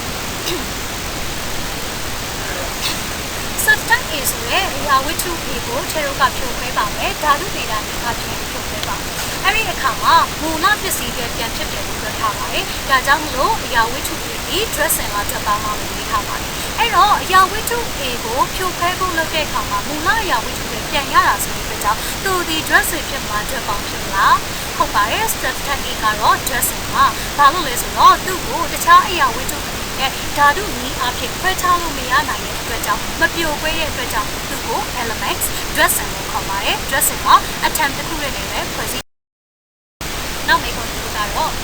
ဓာတုနည်းအဖြစ်အရာဝတ္ထုတစ်ခုကိုဖြိုခွဲပါတယ်အဲ့ဒီအခါမှာဂုဏ်သတ္တိမတူတဲ့အရာဝတ္ထုနှစ်ခုဖြစ်ပေါ်လာပါတယ်အဲ့တော့ခွဲလိုက်တဲ့မူလပစ္စည်း dressing မှာထွက်ပေါင်းပါဟုတ်ပြီဒါဆိုရင်ထွက်ပေါင်းကဘာလဲဆိုတာပြောခဲ့ပြီးဖြစ်ပါတယ်ထွက်ပေါင်းဆိုတာကတော့တခြားအရာဝတ္ထုတွေဖြစ်ဓာတုနည်းအဖြစ်ဖြိုခွဲလိုက်တဲ့အခါမှာပြိုကွဲသွားတဲ့အတွက်ကြောင့်သူ့ကိုတော့ထွက်ပေါင်းလို့ခေါ်ပါမယ်ဟုတ်ပြီဒါဆိုဒီကျတို့က solution and solubility ဆိုတဲ့ concept ကိုပြောရအောင် solution ပျော်ရည်နဲ့ solubility ပျော်ဝင်နှုန်းပျော်ဝင်တတိကိုပြောမှာဖြစ်ပါတယ်ဟုတ်ပြီကဲဒါဆိုရင်ဒီပုံလေးကိုချက်လောက်ကြည့်မယ် solution မျိုးစားပျော်ရည်မျိုးစားမှာဆိုလို့ရှိရင်ပထမဆုံး solvent ဆိုတဲ့ solvent ဖြော်ရည်ပေါ့နော်ဖြော်ရည်ပါမယ် solute ကကြတော့ပျော်ဝင်ပစ္စည်းဖြော်ရည်ထဲမှာပျော်မဲ့ပျော်ဝင်ပစ္စည်းကိုပြောတာသူတို့နှစ်ခုပေါင်းစပ်လိုက်ပြီဆိုရင်တော့ဟိုဘက်က solution ဆိုရင်ပျော်ရည်လေးပဲရလာမှာဖြစ်ပါတယ်ဒါဆိုရင်ကျွန်တော်နေ့စဉ်သုံးနေတဲ့ပြုလုပ်ဟုတ်ပြီဒါဆိုရင်ပုံလေးနဲ့တစ်ချက်လောက်လေးလာကြည့်အောင် copy ဖြော်ကြည့်ပါမယ် ဟုတ်ပြီဒါဆိုရင် coffee ဖြိုတဲ့အခါမှာသူ့မှာပါဝင်တာလေးကိုချက်လောက်ပြပြပါမယ်။ကဲဒီဘက်ကတော့ solute လို့ခေါ်တဲ့ပျော်ဝင်ပစ္စည်းတွေကဘာတွေပါမလဲဆိုတော့ sugar တခြားပါမယ် cream လို့မှုတ်ပါမယ် coffee powder ဆိုတဲ့ coffee မှုတ်ပါပါမယ်။ဒီဘက်က solvent လို့ခေါ်တဲ့ဖြော်ရည်ထဲမှာတော့တချို့တို့ coffee ဖြော်ရည်ရဖို့အတွက်ဖြော်ရည်ကတော့ရေနွေးကိုသုံးရမှာဖြစ်ပါတယ်။ဟုတ်ပြီအဲ့ဒီအကုန်လုံးပေါင်းစပ်ပြီးလုပ်လိုက်တဲ့အခါမှာတချို့တို့ဆိုရင် solution ဆိုတဲ့ပျော်ရည်လေးကိုကြားလာမှာဖြစ်ပါတယ်။ဒါဆိုရင်တော့ solution နဲ့ solute နဲ့ solvent ကိုနားလိုက်ဟုတ်ပြီနောက်တစ်ခု salute ဒါကြောင့်မို့ salute ကိုတစ်ချက်ကပြန်ရှင်းပြပေးပါမယ် salute ကတော့ဖြော်ရည်ထဲမှာပျော်ဝင်အဖြစ်ပါဝင်တဲ့ပစ္စည်းကိုတော့ salute ပျော်ဝင်ပစ္စည်းလို့ခေါ်ပါတယ်နောက်တစ်ခု solvent ကတော့ဖြော်ရည်ကိုပြောတာပါဖြော်ရည်ကတော့အများစုအဖြစ်အရေးပဲဖြစ်ပါတယ်အဲ့ဒီထဲမှာကတခြားအရာဝတ္ထုတွေကိုဖြော်ဖို့အတွက်အသုံးပြုတာပေါ့နော်တသားတည်းဖြစ်တဲ့အတွက်တော့ဖြစ်အောင်ဖြော်ဖို့အတွက်အသုံးပြုတဲ့အရေးနောက်တစ်ခုကတော့ solution ပျော်ရည်ပါဟုတ်ပြီပျော်ရည်ဆိုတာကတော့ clear homogeneous mixture obtained when a substance dissolved in a solvent ဖြော်ရည်ထဲမှာအရာဝတ္ထုပျော်ဝင်သွားတဲ့အခါမှာရလာတဲ့တသားတည်းဖြစ်နေတဲ့ရှင်းလင်းတန့်ရှင်းနေတဲ့အရေးကိုဆရာတို့ကပျော်ရည်လို့ခေါ်ပါတယ်ဟုတ်ပြီပျော်ရည်တစ်ခုမှာဆိုလို့ရှိရင် solute ဆိုတဲ့ပျော်ဝင်ပစ္စည်းတွေကတသမတ်တည်းပျော်ရည်တစ်ခုလုံးကိုပြန့်နှံ့ပြီးတော့ပျော်ဝင်သွားရမှာဖြစ်ပါတယ်ဟုတ်ပြီဒါဆိုရင်ပျော်ရည်အကြောင်းပြောပြီးပြီဆိုတော့ဒီလိုပျော်ရည်ကိုမှချက်ပြီးတော့ဖွင့်ကြည့်မယ် unsaturated solution unsaturated solution ဆိုတာကတော့မပြေဝပျော်ရည်ဆိုတာပါမပြေဝပျော်ရည်ဆိုတာကတော့ a solution in which more of the solute can dissolve at the given temperature ဟုတ်ပြီအပူချိန်မှာဒါပြင်တော့ပျော်ဝင်ပစ္စည်းတစ်ခုထပ်ပို့ပြီးတော့ထပ်ပြီးပျော်ဝင်နိုင်တဲ့အရေးကိုမပြေဝပျော်ရည် unsaturated solution ကိုခေါ်မှာဖြစ်ပါတယ်ဒါဆိုရင် unsaturated solution ကိုသိဖို့အတွက်ဒီချက်တို့အရင်ဆုံးဥပမာနဲ့ချက်ချင်တယ်။တကြားတစ်စုံကိုဒီချက်တို့ coffee ပူရဲကိုထပ်ပြီးတော့ထည့်လိုက်ပါတယ်။အဲ့ဒီအခါမှာတကြားပျော်ရည်ပြီး unsaturated sugar solution မပြည့်ဝတော့တကြားပျော်ရည်ကိုထပ်ဖြစ်လာမှာပါ။အဲ့တော့အဲ့ဒီတကြားကိုဒီချက်တို့ထပ်ပြီးထည့်မယ်ဆိုရင်ထပ်ပြီးပျော်မှာပါလေ။ဒါဆိုရင်ဒါက unsaturated solution ဖြစ်ပါတယ်။နောက်တစ်ခု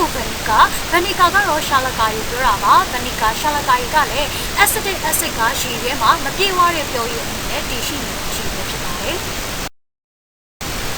ဟုတ်ပြီ unsaturated solution ပြောပြီးပြီဆိုတော့ saturated solution ဆိုတဲ့ပြေဝပျော်ရည်ကိုပြောမှာဖြစ်ပါတယ်။ပြေဝပျော်ရည်ဆိုတာက normal solute လို့ပြောထားပါတယ်။ပျော်ဝင်ပစ္စည်းနောက်ထပ်မပျော်ဝင်နိုင်တော့တဲ့အရေးကိုတော့ပြေဝပျော်ရည်လို့ခေါ်တာဖြစ်ပါတယ်။ဒါပြင်နော်အဲ့တော့ပြေဝပျော်ရည်က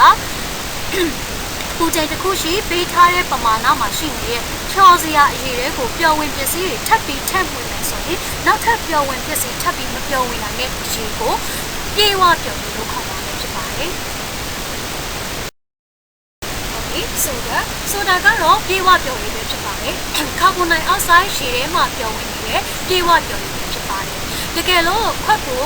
ဘူးကိုဝင်ဖြစ်ပေါ့နော်ခွင်းလိုက်ပြီဆိုလို့ရှိရင်ဖိအားလျော့သွားတယ်လျော့သွားတဲ့အတွက်ကြောင့်မို့ကာဗွန်ဒိုင်အောက်ဆိုက်ရဲ့ပျော်ဝင်နိုင်စွမ်းတွေကလည်းလျော့ကျသွားပါတယ်ပြီးတော့ bubble out of solution ဆိုတော့ပျော်ရည်ထဲမှာ bubble out ဆိုတဲ့ဝိမြုပ်တွေနဲ့သူတို့ကထလာတာဖြစ်ပါတယ်ဒါကိုတော့ saturated solution ပြေဝပျော်ရည်လို့ခေါ်ပါတယ်ဟုတ်ပြီဒါဆိုရင်နောက်တစ်ခုကတော့ super saturated solution ပြေဝလုံးပျော်ရည်ပဲဖြစ်ပါတယ်ပြေဝလုံးပျော်ရည်ဆိုတာကတော့ခန်းကူချိန်အတွင်းပျော်ရည်တစ်ခုကသူရှိတဲ့နဲ့ပျော်ဝင်ပစ္စည်းပမာဏထက်ပိုပြီးပါဝင်နေမယ်ဆိုရင်အဲ့ဒီပျော်ရည်ကိုပြေဝလုံးပျော်ရည် super saturated solution လို့ခေါ်မှာဖြစ်ပါတယ်သူကတော့ more solute than that require လိုအပ်တာအရာဝတ္ထုတစ်ခုရဲ့ solubility ပျော်ဝင်တတ္တိကိုပြောမှာဖြစ်ပါတယ်ဟုတ်ပြီပျော်ဝင်တတ္တိဆိုတာကတော့စမ်းသပ်ချက်ပြုလုပ်တဲ့ပူချိန်တစ်ခုမှာကျတို့စမ်းသပ်မဲ့ပူချိန်တစ်ခုမှာရေ100 g ကိုပြေဝပျော်ရည်ဖြစ်သွားစေဖို့အတွက်လိုအပ်တဲ့ပျော်ဝင်ပစ္စည်းရဲ့ gram အလေးချိန်ကိုအဲ့ဒီပျော်ဝင်ပစ္စည်းရဲ့ပျော်ဝင်တတ္တိကိုခေါ်မှာဖြစ်ပါတယ်ဟုတ်ပြီနော်။ဒါဆိုရင်ကြည့်အောင် solubility of a substance at a given temperature is the mass in gram of the substance which will saturate 100 gram of water at that temperature ဒါဆိုရင်ရှင်းပြတဲ့ definition လေးနဲ့အတိတ်ကိုတွဲပြီးတော့သိနေလို့ထင်ပါတယ်ဒါကတော့ solubility ပျော်ဝင်တတ္တိကိုပြောတာဖြစ်ပါတယ်ဟုတ်ပြီ solubility ကိုဒီချက်ကိုလက်တွေ့အသုံးပြုခြင်းတွေမှာတွေ့နိုင်ပါတယ်ပျော်ဝင်ကုန်တတ္တိကတော့ purifying water ဆိုရဲရေသန့်စင်ခြင်းလုပ်ငန်းတွေ တယ်ပြီးတော့ making drinks ဆိုတဲ့ဖြော်ရည်ပြုလုပ်ခြင်းလုပ်ငန်းတွေမှာဆိုရင်ဒီကျတော့ solubility ပျော်ဝင်ကုန်သတ္တိကိုထည့်သွင်းစဉ်းစားဟုတ်ပြီ effect of temperature on solubility ပျော်ဝင်ကုန်သတ္တိပေါ်ကအပူချိန်ရဲ့အကျိုးသက်ရောက်မှုဟုတ်ပြီအဲ့တော့ပျော်ဝင်ပစ္စည်းတွေပျော်ဝင်နိုင်သွားစေဖို့အတွက်အပူချိန်ရဲ့သက်ရောက်မှုပါလည်းရှိပါတယ်ဟုတ်ပြီအပူချိန်တိုးလိုက်မယ်ဆိုလို့ရှိရင်ပျော်ဝင်ပစ္စည်းရဲ့ပျော်ဝင်ကုန်သတ္တိကလည်းတိုးလာမှာပဲဖြစ်ပါတယ်ဟုတ်ပြီနော်ဒါကိုခုမှလည်းကြည့်ရမယ်ဆိုလို့ရှိရင်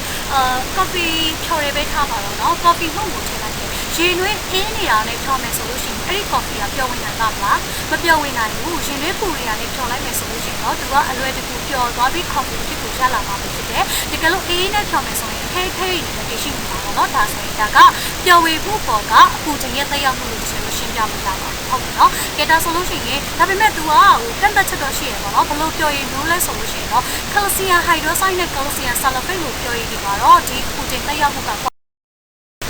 ဟုတ်ပြီဒါဆိုရင်ကျွန်တော်က table လေးနဲ့တစ်ချက်လောက်လေ့လာကြည့်အောင်အခုပြထားတဲ့ table လေးကတော့ရေထဲမှာ potassium nitrate ရဲ့ပျော်ဝင်မှုပုံသတ္တိကိုကြည့်ကြည့်မှာပဲဖြစ်ပါတယ်အပူချိန်မျိုးမျိုးသက်ရောက်ပေးထားပါတယ်ပထမဆုံးအပူချိန်ကတော့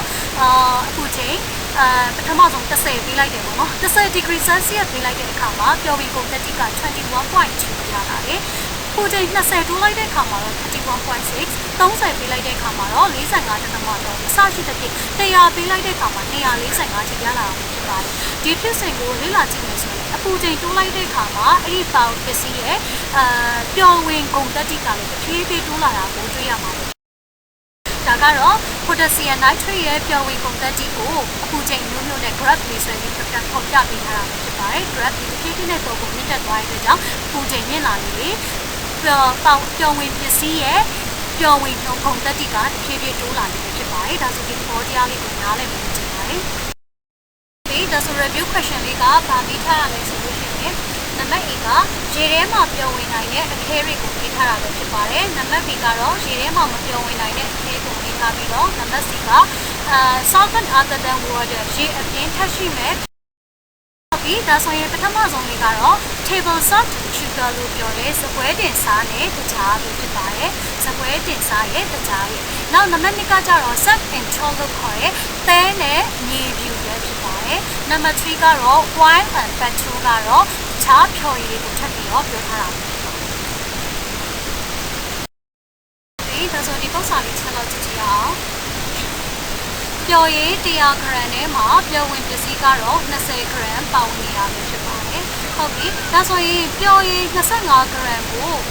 evaporator လို့ခေါ်တဲ့အရေဆုံးဖြုံးခြင်းဖြစ်စေနဲ့အရေဆုံးဖြုံးခြင်းဖြစ်စေလုပ်လိုက်တဲ့အခါအပူပေးလိုက်တဲ့အခါမှာအခဲ g ဘယ်လောက်ရလာမလဲလို့ပြောထားပါတယ်ဟုတ်ပြီဒါဆိုရင်ဒီဘက်ကရှင်းလင်းချက်လေးတစ်ချက်ကြည့်ရအောင်ပျော်ရည်100 g ကိုအရေဆုံးဖြုံးခြင်းဖြစ်စေနဲ့ပြုလုပ်လိုက်တဲ့အခါမှာအခဲ20 g ကျန်ခဲ့ပါတယ်ဒါဆိုရင်သူလိုချင်တဲ့ပျော်ရည်25 g ကို evaporator ဆိုတဲ့အရေဆုံးဖြုံးခြင်းဖြစ်စေလုပ်လိုက်ရင်တော့အခဲဘယ်လောက်ကျန်မလဲဆိုပြီးကျွန်တော်တို့တွက်လိုက်မယ်ဆိုရင်အခဲ9 g ကျန်ခဲ့မှာကိုတွေ့ရမှာဖြစ်ပါတယ်ဒီကိုလေ့လာကြည့်ရအောင် sodium nitrate ရဲ့ solubility လို့ခေါ်ထားတဲ့ပျော်ဝင်ကုန်သတ္တိအပူချိန်ဘယ်လောက်ရှိလဲဆိုတော့40 degree celsius ဒါဆို40 degree celsius မှာရေ100 g ကိုပြေဝပျော်ရည်ဖြစ်သွားစေဖို့အတွက်လိုအပ်တဲ့ပျော်ဝင်ပစ္စည်းက sodium nitrate သူ့ရဲ့တန်ဖိုးက104 g ဆိုပြီးတော့ပေးထားတယ်ပထမနံပါတ် A ရေးထားတာကြတော့ sodium nitrate ပမာဏကိုသူကလိုချင်တယ်ဟုတ်ပြီအပူချိန်40 degree celsius မှာပြေဝပျော်ရည်ကိုအရေဆုံးရှုံးခြင်းဖြစ်စဉ်နဲ့အပူပေးလိုက်တဲ့အခါမှာsodium nitrate ဟုတ်ပြီနော် saturated solution 25.5 g ကျန်ဖို့အတွက်ဆိုရင် sodium nitrate ပမာဏဘယ်လောက်ရမလဲလို့ပြောထားတယ်နောက်တစ်ခုနံပါတ် B မေးထားတာကတော့အခဲဟဲပမာဏကိုမေးထားတာဟုတ်ပြီနော် dissolve 250 g of water at 40 degree celsius အပူချိန်40 degree celsius မှာရေ250 g ထဲမှာပျော်ဝင်မှုအတွက်အခဲပမာဏဘယ်လောက်လိုအပ်မလဲဆိုပြီးပြောပါတယ်ဟုတ်ပြီကဲဒါဆိုရင် sodium nitrate ရဲ့ပျော်ဝင်ကုန်သတ္တိအပူချိန်40 degree celsius မှာရေ100 g ကိုပျော်ဖို့အတွက် sodium nitrate က100 g ရှိရမှာဖြစ်ပါတယ်။ဒါကြောင့်ကျွန်တော်ကပြန်ခွဲထုတ်လိုက်ပြီဆိုရင် sodium nitrate ပမာဏက100 g သူသည်ပျော်ဝင်ပစ္စည်း solute နောက်တစ်ခု amount of water ဆိုရဲဖြော်ရည်ပေါ့နော် solvent ဖြစ်တဲ့ရေပမာဏကတော့100ပဲဒါကြောင့်မလို့ saturated solution ပြေဝပျော်ရည် sodium nitrate ပျော်ရည်ထဲမှာဆိုရင်ရေဆိုရဲဖြော်ရည်နဲ့ပျော်ဝင်ပစ္စည်း sodium nitrate နှစ်ခုပေါင်းလိုက်တယ်ဒါဆိုရင်204 gram ဒါကတော့ sodium nitrate ပျော်ရည်ရဲ့ပမာဏကိုရလာမှာဖြစ်တယ်ဟုတ်ပြီဒါမဲ့ဒီကျွန်တော်လိုချင်တာကဟုတ်ပြီနော် sodium nitrate 104 gram ကိုရဖို့အတွက်ပြေဝပျော်ရည်204 gram ကိုအပူပေးလိုက်တဲ့အခါမှာဟုတ်ပြီနော်အပူပေးလိုက်တဲ့အခါမှာ saturated solution ဆိုတဲ့ပြေဝပျော်ရည်204 gram ကိုကျွန်တော်အပူပေးလိုက်မယ်ဆိုလို့ရှိရင်အခဲ104 gram sodium nitrate အခဲ104 gram ရလာပြီဟုတ်ပြီဒါဆိုပြေဝပျော်ရည် 25.5 gram ကိုအပူပေးလိုက်မယ်ဆိုရင်ကြံမဲ့အခဲ sodium nitrate ကဘယ်လောက်လဲဟုတ်ပြီနော်ဒါဆိုရင်ဘယ်လောက်လဲဆိုတော့ကျွန်တော်ပြောလိုက်တယ်ဒါဆိုရင် sodium nitrate ဘယ်လောက်ကြံလဲဆိုတော့ 13.3 က 13 gram ရပါမယ်ဟုတ်ပြီဒါဆိုလို့ရှိရင်နံပါတ် B ကတော့ရေ100 gram မှာဆိုလို့ရှိရင် sodium nitrate က104 gram ပြောင်းဝင်ရမယ်လို့ပြောထားတယ်ဒါမဲ့သူလိုချင်က100 gram မှာလိုချင်တာမဟုတ်ပဲလေရေ250 gram မှာဆိုရင် sodium nitrate ဘယ်လောက်ပြောင်းဝင်လဲလို့ပြောထားတယ်နော်ဒါဆိုရင်250အတွက် sodium nitrate ဘယ်လောက်ပြောင်းဝင်လဲဆိုတာကိုသိချင်ရင်ဒီချက်ကိုလဲလို့များစားကြည့်ပေါ့နော်သုံးချက်တွက်နေနဲ့တွက်ကြည့်လိုက်တယ်အဲ့ဒီခါမှာရလာတဲ့ခါတော့ sodium nitrate 260 gram ရလာတာဖြစ်ပါတယ်ဒါဆိုရင်ရေ100 gram မှာ sodium nitrate 104 gram ပြောင်းဝင်ဖို့လိုတယ်လို့ရေ250 gram ရောက်တော့ sodium nitrate 260 gram ပြောင်းဖို့လိုတယ်ဆိုပြီးတော့တွက်ချက်လို့ရလာတာဖြစ်ပါတယ် Special thanks to all our users